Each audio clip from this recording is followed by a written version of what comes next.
presentation to an august group of lawyers who were all very savvy, very sophisticated, representing big clients. And we gave a presentation on US litigation. And to pick up on what Judge Chin said, we told the participants the following. That didn't seem especially controversial, but that a bank that has branches or a company that has a subsidiary, at least in certain circumstances, can be held to jurisdiction in the US. And not only can the company be told what to do in the US, but the company can be told what to do in China. And when I say that caused uproar, it did. It caused uproar.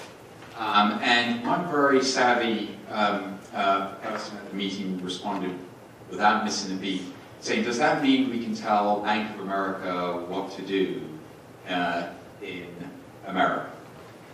And that's a fair question, and I can't say I know the answer to it, other than China, much like other civil law jurisdictions, have a very a view of their power and their sovereignty ends at its borders.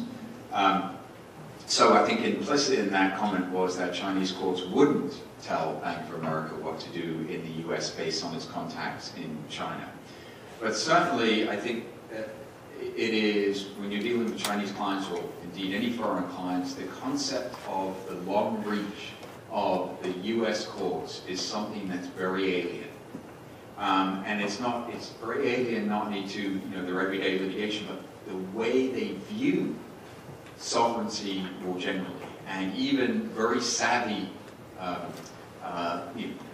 lawyers in China have difficulty getting their head around it. So I think it's an important issue for foreign clients, and it's one that when you litigate with a foreign client, you will have to not only understand the peculiarities of US law, but then you have an added challenge of having to explain those peculiarities to your Chinese client. And with that, I will turn it over to Jeff. Okay. Well, first of all, I'd just like to mention that as the director of the Chinese Business Lawyers Association, we will have our Chinese New Year banquet on February 8th, so I hope a lot of people can come. And in case you're wondering, I happen to be the only non-ethnically Chinese director of the Chinese Business Lawyers Association. Let's take an example of a kind of litigation that happens live. Maybe somebody sues somebody for copyright infringement. The defendant is a Chinese entity that has supposedly infringed copyright. They don't appear in the US court. There's a default judgment.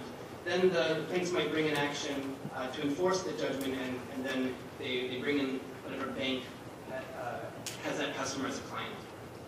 Now, with that in mind, I'd like to mention why a lot of Chinese clients find US jurisdiction to be rather, frankly, offensive. If you look at Chinese history in the 19th century, there was something called the unequal treaties, where Western countries would impose laws upon China and tell China what to do within China.